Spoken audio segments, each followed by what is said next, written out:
This video is presented by VoiceOver Article.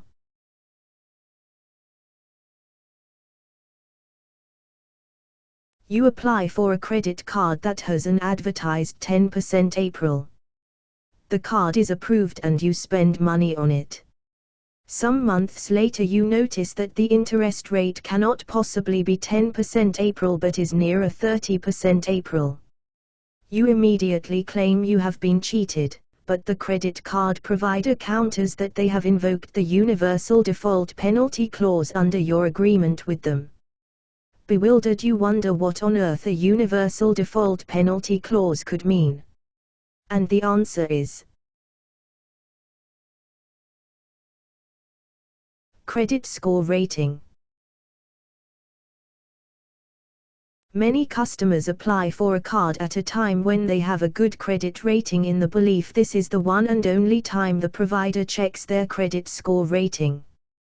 In fact, this is a mistake that could cost you dearly, as the card provider will carry out periodic checks on your credit score rating and will adjust the April chargeable on your card upwards if there is any variation in your rating that indicates you have become more of a credit risk.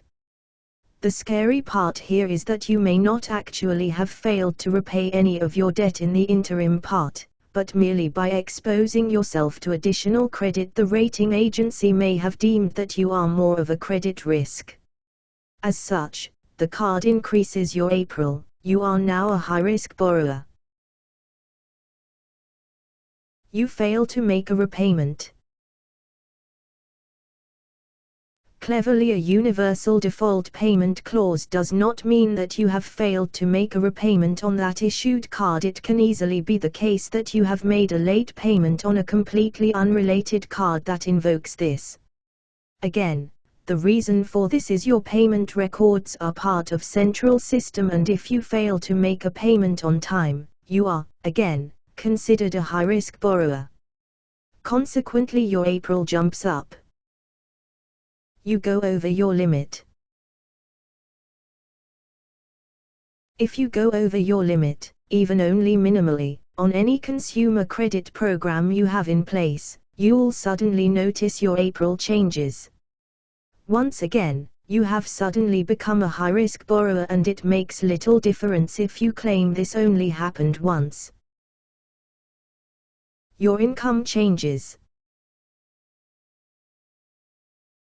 About the last thing you need to hear on finding out you have just lost your job is that you should be expecting to pay a lot more for the credit you have, but that's the fact of the matter. If your income declines, your April will increase.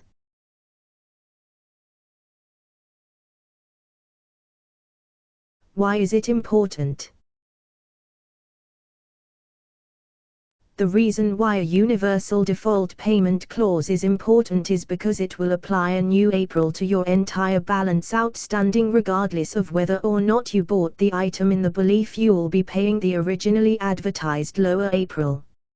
In other words, it doesn't only apply to new items you bought since the change in the April. So, make sure you read your credit card application form carefully and review your monthly statements with a microscope to make sure that you haven't just fallen victim to the Universal Default Payment Clause April surcharge. This video is presented by VoiceOver Article.